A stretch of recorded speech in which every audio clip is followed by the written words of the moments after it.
GPS가 연결되었습니다. 김경래 최강 시사 여의도 신호등. 자, 한 주간에 화제가 됐던 정가인물을 탐구해보는 시간입니다. 주간인물 토크쇼 여의도 신호등. 오늘 오랜만에 뵙는 것 같네요. 두 분 모셨습니다. 현근택 변호사님 안녕하세요.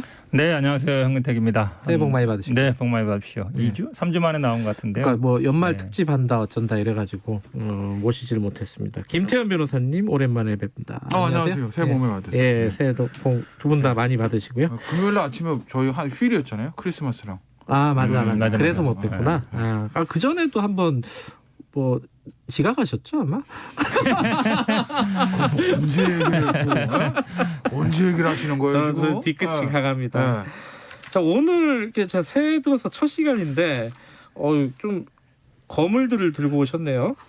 오랜만에 추미애 윤석열이 빠지고 네. 새로운 인물들이 좀 들어왔습니다. 그죠? 저는 할 수도 있어요. 추미애 장관. 아직. 그만해요 좀. 네. 잘린 건가 사표인가 뭐 이런 거 뭐 많아요. 아이템은 추미애 장관 관련. 동부구치소는 어떻게 된 건가 뭐 이런 거. 그만해야 뭐 돼요. 많아요 저는. 네. 청취자분들이 좀 지겨워하시기 네. 때문에 새로운 인물들로 한번 얘기를 해보겠습니다. 오늘 김태현 변호사님은 좀 특이해요. 이낙연 대표를 들고 온 건 이해가 되는데 네. 색깔이 없어요. 왜 색깔이 없어요? 이거는. 이거 우리가 예상할 수 있는 게 아니고 네. 그 색을 정할 수 있는 사람은 대한민국 저때 딱 한 사람. 전가요? 그럴까요? 아니, 그러니까 이제 우리가 이제 빨간불 파란불 할때 어떤 사람이 현재 정치 행위를 보고 이 사람이 어떻게 될 건지 나을 건지 예. 뭐 이런 거를 보는 거잖아요. 좋으면 파란불, 예, 이게 안 좋아질 것 같으면 예. 빨간불인데. 근데 이제 이거는 결국은 대통령의 판단이거든요. 예.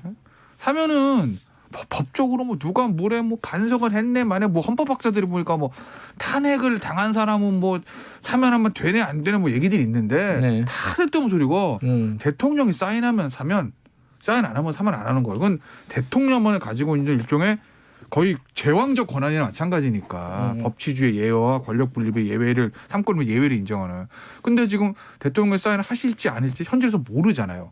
대통령 사인하시면 이낙연 대표의 어쨌든 그 건의가 받아들여진 거니까 파란불이 되는 거고 뭐 통합을 뭐 주자 어떤 뭐 얘기하는 예. 대통령이 끝까지 사인 안 하시면 그러면 강성 지지층에 막혀서 본인이 의사를 관철 못 시킨 거니까 빨간불이고 심플하죠 뭐. 자, 이제 현근택 변호사께서는 오세훈 전 시장을 네네. 들고 오셨는데 그 얘기는 조금 이따 이제 네네. 중반 넘어가서 하도록 하고 이어서 좀 얘기를 해보죠. 지금 아직 색깔이 정해지지 않았다는 뜻은 진행될 거다라는 뭔가 암시네요. 그건 제가 왜 그렇게 말씀을 드리냐면 뭐 사실 청와대가 그 권부의 핵심이라는 데는 알기는 어렵습니다. 외부에 있는 사람 특히 당도 아니고 청와대는. 근데 이거 보시자고요. 아까도 말씀드렸던 사면은 그 누구도 건드릴 수 없는 대통령의 권한이에요. 그거는. 예. 잘했건 못하고 어떤 사면이든지 이런 거대한 특별 사면은 찬반에 따르죠.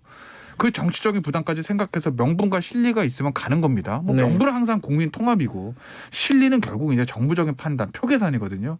이득이 된다면 가는 거예요. 그런데 이 거대한 거를 이낙연 대표가 청와대에 이런 방구 얘기도 없이 그냥 새해니까 뭐하지? 야 사면 한번 해보자. 할 수 있을까? 더군다나 이낙연 대표의 스타일이 뭐 이렇게 뭐 콱 치고 나가고 과감한 스타일이 아니라 항상 상황을 엄중히 보는 분인데 이 엄중한 사안은 엄중낙연. 그렇죠. 예. 최소한 청와대한테 자 사면 해볼까요? 우리가 밀어줄까 하시오. 이 정도 100% 승낙까지는 아니라도 최소한 어느 정도 물밑 교감.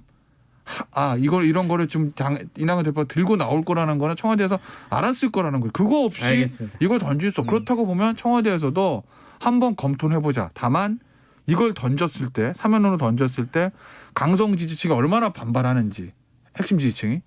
그럼 중도 쪽에서는 이제 대통령의 통합에 미칠 낼 건가 보다 해서 어느 정도 조금 긍정적인 효과가 있는지를 보고 싶겠죠. 그래서 아마 저는 던진 거라고 보기 근데 때문에. 그게 이제 지금 말씀하신 게 딱 두 가지예요. 청와대 교감설하고 네. 간보기설. 이런데 그러니까 제가 얘기는 네. 간부기도 마찬가지. 그러니까 간부기든 교감이든 간에 청와대가 전혀 모르진 않았다는 어쨌든 그러니까 두 가지인데 이게 계속 이낙연 대표가 얘기 꺼낸 다음에 나왔던 얘기예요. 근데 이 부분에 대해서는 어떻게 생각하세요, 현근택 변호사께서는? 이거는 사실은 뭐 판단의 생각의 영역은 아니고 이제 팩트의 문제잖아요. 네. 있었느냐 없었느냐. 근데 그거는 뭐 아무도 모르죠. 다들 어찌 보면 맞아요. 상상으로 얘기하는 건데 뭐 저도 뭐 사면이라는 게 대통령 권한이기 때문에 네. 여당 대표가 독단적으로 꺼낼 거라고 생각하지는 않아요. 근데 사전에 어떤 식으로 교감이 있었는지 모르겠지만 근데 어쨌든 먼저 주도했을 가능성이 있다고 봐요. 이낙연 대표가 먼저 얘기했을 가능성도 있고. 그러면 이게 왜 문제가 되냐면 지금 일부 언론에서는 마치 특히 야당에서는 뭐 강성 친문 얘기하는데 네. 저는 일반 여론이라고 봐요. 여론조사도 보면 반대 여론이 팽팽한 것도 있지만 반대 여론이 많은 것도 있거든요. 맞아요. 조금 예. 다르더라고요. 특히 한 30대, 40대, 20, 30대, 뭐 30대, 40대 우리 당의 주요 지지자를 수 있는 젊은 사람들이 보면 굉장히 분노하고 있거든요. 그게 뭐냐면 공정하지 않다는 거예요. 그리고 과거처럼 그러니까 왜 다른 것들은 다 이렇게 하면서 왜 대통령 그 사람들은 사면해 주느냐 반성도 안 하는데 그것도 있지만 또 어떤 게 그저 있냐면요 정당의 구조가 과거와 좀 다르다는 거예요. 예전에는 당대표가 뭐 이렇게 하자 그러면 당원들이 알겠습니다 이렇게 따라가는데 지금 그렇지 않다는 거예요. 당원들이 실제로 대부분 어찌 보면 왜 내 의견을 왜 반영 안 해? 왜 내 의견 안 물어봐? 이런 게 굉장히 많거든요. 실제로 그게 공정의 문제이기도 하고 절차의 문제이기도 하고 정당의 어쨌든 구조가 과거와 좀 다르다. 네. 그러면 시기적으로 봤을 때도 당연히 14일 선거니까 네. 선거 나오면 당연히 이제 언론에서 막 사면 얘기를 할 거란 말이에요. 여론조사도 하고 이제 그때 가서 밝혀도 되거든요. 그러면 이미 언론에서 다루고 있으니까 내가 뭐 얘기해 본다는 건데 판결도 나기 전이면 우리 뭐 법조계는 사람 많이 얘기하지만 아니 판결문 쓰는 중인데 판결문 쓰는 사람들은 뭐가 되겠어요? 쓸 필요가 없어져 버리는 거예요. 어차피 사면 얘기 되는 거니까. 아니 사실 구도가 좀 이상해지는데 두 분 얘기가. 법조계에서 그런 얘기 많이 해요. 그러니까 판결 확정되기 전에 사면 얘기하는 거는 성급하다. 네. 저도 뭐 그렇다고 보고요. 그다음에 지금 뭐 불이 없다 그랬는데 뭐 그런 경우 그 전에는 이제 노란불 했었잖아요. 근데 사실은 어찌 보면 정치적인 유불리를 따졌을 때는 물론 본인은 저는 이낙연 대표는 어느 정도 승부수를 던졌다고 봐요. 지지율도 약간 하락 국면이고 이제 선거 앞두고 있는데 뭔가 좀 반전 카드 필요한 것 같고. 근데 이렇게 던져야 되는가. 그러니까 승부수 치고는 좀 어찌 보면 실패한 거 아닌가라고 생각 안 할 수 없어요. 왜냐하면 사면을 던지고 나서 그럼 뭔가 여론도 타고 당원들 지지도 받고 지지율도 올라야 되잖아요. 근데 오히려 약간 오히려 반대인 것 같거든요. 그전에 3강을 이르다가 지금은 오히려 뭐 1위는 고사하고 2위도 안 되고 3위 정도로 밀리는 같은 형상이니까 사면은 나온 이후에도 그러면 오히려 빨간불이 더 가깝지 않은 거 저는 오히려 개인적으로 그거예요. 그리고 아까 양행자 의원 저희들이 인터뷰를 했는데 거기 사면에 대해서 좀 부정적이잖아요. 지금 사면 얘기를 꺼내는 거 그렇게 말씀을 하시던데 지금 이낙연 대표가 좀 외롭네요. 현근택 변호사도 편을 안 들어주고 이거 어떻게 해야 되나? 파면을 반대하시나 보죠. 근데 이제 이런 거예요. 만약에 대통령이 사인하면 그러니까 문재인 대통령이 힘인데 그러니까 문재인 대통령의 당 핵심 지지층이나 당원이나 국회의원 당이나 당에 대한 또 본인이 이래저래 말한다고 이런 걸 떠나서 장악력이 강하거든요. 그러니까 대통령이 의도적으로 당을 장악한다기보다 그냥 당이 장악돼 있어. 대통령이 워낙 정치적 팬덤들이 있고 어쨌든 지지도가 괜찮은 편이니까 지금 좀 더 떨어졌다고 해도 최근에 저 집권 흐름들을 보면 그럼 지금 강성 지지층에 막 반발하는 건 맞는데 만약에 대통령이 명분을 만들기 마련이에요. 그럴듯한 말로 뭐든지 명분을 만들 수 있어요. 예를 들어서 14일 사인을 했다. 뭐 언제 안에 사면을 했다. 그 와중에서도 죄송합니다. 이낙연 대표한테 했던 지지층의 당원들의 반발이 대통령을 향해서도 갈 것인가. 나 대통령을 지지했는데 사면하는 거 보고 지지 안 하겠습니다. 그렇지는 않을 거거든요. 대통령이 장악하고 힘을 봤을 때. 알겠습니다. 그러면 이 시장에는 실제 대통령이 이낙연 대표 손 들어줄 의사가 없었다 하더라도 대통령 이낙연 대표 손을 들어준다는 게 읽힌단 말이죠. 이 정치형의 중요한 건 본질이 아니에요. 겉으로 어떻게 보여주냐는 거지. 그러면 이낙연 대표 이제 괜찮은가 봐. 흐름이 좀 좋아질 수는 있을 거예요. 본인이 그걸 의도하건 의도하지 않고 간에. 저는 그래서 이 연초에 있는 사면은 이낙연 대표의 승부수를 지금 뭔가 다 정체돼 있으니까 본인이 그리고 이미지가 강한 것보다는 사실 약간 온화하고 온건한 이미지가 맞거든요. 본인 정체성 그 브랜드가 그렇잖아요. 이낙연 대표의 승부수와 청와대 일종의 간보기. 왜냐하면 언젠간 한번 나올 수밖에 없거든요. 그러니까 이번 기회에 한번 상황을 좀 볼까? 어떻게 돌아가는지 한번 던져볼까라는 어떤 청와대 니즈하고 이낙연 대표 그 니즈가 맞아서 저는 연초에 사면 얘기가 나온 거고 알겠습니다. 결국 결정은 이제 대통령이 이제 흐름 여론 흐름 보고 하시겠죠. 사면 얘기는 조금 된 얘기니까 여기까지 하고요. 오세훈 시장을 들고 오셨어요. 현근택 변호사께서. 네네. 근데 색깔이 빨간불입니다. 이 출마 선언까지 출마 선언이 아닌가? 어쨌든 출마 선언 비슷한 걸 하신 분을 빨간불로 들고 오면 어떻게 합니까? 이거 무슨 아니 이유가 근데 뭐예요? 이제 뭐 다들 얘기하지만 뭐 이게 출마 선언인지 아닌지 애매하잖아요. 조건부라는데 그 조건이 이루어질 수 없는 조건이잖아요. 거의 당에 들어오라. 그렇죠. 합당이나 뭐 입당하라는 건데 그런 경우 사실은 우리 법에서는 무효로 봐요. 왜냐하면 조건 자체가 이루어질 수 없는 거니까. 법에서는 무효예요? 법에서는 뭐 이제 이루어질 수 없다고 일석이면 무슨 무효인데 한여름에 사실은 눈이 와 이것도 아니고 말이지. 정치적으로는 정치적으로는 이제 출마 선언을 한 거죠. 얼마나 이제 궁색할까 이분이. 왜냐하면 뭐 아시다시피 박원순 시장 만든 게 본인의 1등 공신이고 어쨌든 그때 무상급식 뭐 주민 투표했다가 어찌 보면 한 것이고 또 뭐 시장 안 나간다 그랬었거든요. 대권 나가겠다. 그러니까 이제 와서 말 바꾸기가 조금 애매하니까 이제 안철수를 끌어들이는 거죠. 한마디로 얘기하면 이제 핑계를 삼는 건데 우리가 이제 그런 거 있잖아요. 뭐 이렇게 삼국지 같은 데서 막 장수가 나가서 한번 누가 나갈래 그럼 제가 나가겠습니다. 해가지고 막 싸우잖아요. 근데 우리 편인지 아닌지도 모르는데 제가 안 나가면 제가 나가면 제가 안 나가고 제가 나가면 나가고 이런 거랑 마찬가지잖아요. 그러면 사람들이 뒤에 있는 병사들이나 아니면 이 당대표를 할 수 있는 장수 뭐 왕이라는 사람이 이게 뭐야 얘가 나가겠다는 거야 말겠다는 거야 그런 생각이 안 들 수가 없거든요. 물론 그런 의도는 있다고 봐요. 그러니까 오세훈 전 시장 같은 경우에는 안철수와 1대1 구도를 만들고 싶은 생각은 있을 거예요. 그러니까 나경원도 지금 나온다 그러지 뭐 나온다 그러면 내가 혼자 여기 대표는 아닌데 그전에도 계속 나온 게 여기 대해서는 오세훈 전 시장도 그냥 추대해주면 나올 것 같다 이런 얘기가 많았거든요. 근데 이제 그런 이제 추대 상황은 안 돼 버렸잖아요. 그러면 어쨌든 국민의힘의 대표는 나다. 그리고 저쪽은 안철수다. 1대1로 한번 붙어보자. 이 생각이 가장 크지 않은 거라고 보여요.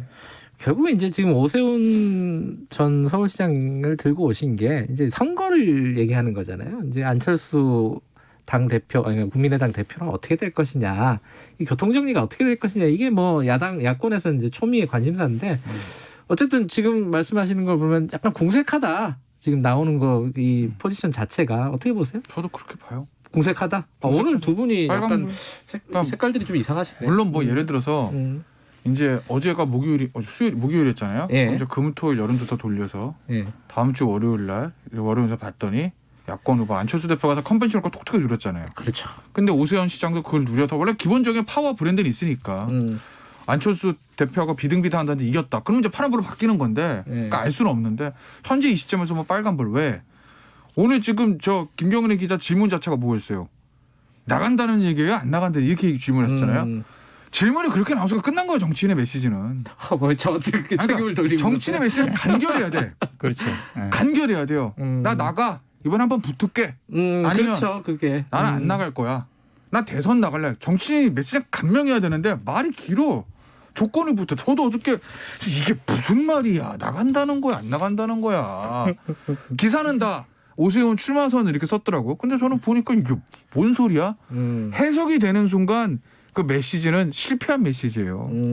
그냥 저는 나갑니다. 뭐 안철수 대표가 당으로 들어오던 밖에 있던 1대1 뭐 원샷 경선이든 투샷 경선이든 저는 경선관리위원회하고 저 정의준 따르겠고 전 나갑니다. 이 심플해야지 뭐. 알겠습니다. 들어오면 나간단가? 들어오면 안 나간단가? 김태현 변호사 얘기 들어보면요. 결국은 이 판을 지금 안철수가 주도하고 있는 거예요. 모든 수정이 아니까 오세훈 전 시장조차도 출마 자체를 안철수 조건으로 걸고 있으니까 이게 상수인 거죠. 변수가 아니고. 그 말은 뭐냐면 안철수 대표한테 점점 힘이 실리고 있다는 거예요. 그러면 사실 민주당은 안철수 대표하고 다 해봤거든요. 대권 단일화도 해봤지. 서울시장 단일화는 물론 뭐 단일화는 아니었지만 비슷하게 해봤지. 합당도 해봤지. 다 해봤어요. 어찌 보면 안철수 대표하고는 모든 걸 다 해봐서 근데 이제 저쪽은 안 해봤잖아요. 국민의힘 한 번도 안 해봤잖아요. 인생을 살다 보면 궁합이 맞는 사람일까 안 맞는 사람이 있어요. 당 뭐 대권이든 서울시장이든 당 합당이든 다 해본 어쨌든 민주당 입장에서 보면 우리나라에서 지금 현재 정치인 중에서 이런 단일화라든지 합당이라든지 분당이라든지 제일 많이 한 사람이에요. 안철수 대표가. 뭐 처음인데 제가 보기에 만만치 않다. 다 뭐 해본 사람이 하는 거거든요. 해본 사람이 하는 거라서 제가 보기엔 거의 뭐 3자 구도로 가고 있는 게 기정사실화된 것 같습니다. 한 말씀씩만 들어보면은 결국은 이게 어떻게 될 것인가 이 선거 야권의 구도가 어떻게 정리될 것인가 이게 결국 안 될 거다. 이 안철수 당대표의 어떤 캐릭터라든가 정치적인 포지션을 보면은 이게 원활하게 단일화 안 될 거다라는 예측도 있고 또 반대도 있는데 어떻게 생각하시는지 양쪽 얘기 좀 들어볼게요. 정치가 상대적인 상대가 있는 싸움인데 네. 그러니까 안철수 대표가 민주당을 3번 단에 다 안 좋았던 거 맞죠. 네. 근데 그게 비단 안철수 대표만의 문제였겠느냐. 민주당의 내부의 강성 이제 청력은 없었겠냐는 거는 저는 이제 얘기를 하는 거고. 그러니까 네. 합이 안 맞았던 거고. 예. 더구나 안철수 대표가 지금 상황 좋지 않아요. 본인 입장에서 봤을 때는. 본인도 알 겁니다. 이번에 단일화로 3자 구도에서는 떨어질 거고 그러면 정치적 미래가 없다라는 거예요. 어떤 형태의 단일화를 해야 되는 건 본인도 알 거예요. 단일화는 된다. 다만 그게 양쪽의 생각이 다른 거지. 안철수 대표는 그냥 나중에 국민의힘 후보, 국민의당 후보 어떻게 해가지고 자기는 국민의당 타이틀로 야권 단일로 나가서 당선되고 정계 개편하고 싶은 거고 국민의힘 쪽에서는 국민의힘이라는 큰 틀 아래 또는 당명을 바꾸는 데가 당대당 합당으로 해가지고 단일 후보 내자는 거니까 그 형식에 대해서는 굉장한 다툼이 있을 거지만 결론은 어쨌든 기호 2번은 하나다. 3번은 나올까? 3번도 안 되죠. 안 되죠. 합당 안 하면 이 합당을 해야 2번이 되는 건데 저는 사실은 야권 중도 보수 야권 정의당이 싫어하니까 중도 보수 야권의 후보는 아마 하나가 될 거예요. 어떻게 희망사항인 것 같고요. 안 될 가능성이 많다. 본인이 희망사항이라니까. 여기서는 사실은 안철수 대표는 어찌 보면 잃을 게 많아 보이지만 그렇게 잃을 게 많지 않아요. 세석이잖아요. 네. 그러면 이제 본인이 일단 정치를 지금까지 이렇게 해왔는데 대권에 나가겠다 그래서 서울시장 정도 했는데 이거를 양보한다? 그럼 정치 접어야 집에 가야죠. 근데 네. 김정인 비대위원장도 마찬가지일 거예요. 여기서 만약에 후보를 못 낸다. 그러면 제가 보기에 집에 가야죠. 김정인 위원장도. 대권이고 뭐고. 그래서 더구나 이제 잃을 게 많단 말이죠. 우리가 이렇게 어떤 게임을 할 때는 이렇게 많은 사람이 나중에 어찌 보면 불리할 때가 있어요. 올인할 때는. 네. 근데 안철수는 개인만 거는 것이고 네. 국민의힘 같은 경우는 당 전체를 걸어야 돼요. 아마 서울시장 후보를 못 낸다 그러면 아마 대선도 못 내요. 뭐 주자가 없잖아요. 네. 그럼 이제 접어야죠. 당장 이름도 바꾸고 아마 또 비대위 나올지 모르기 때문에 네.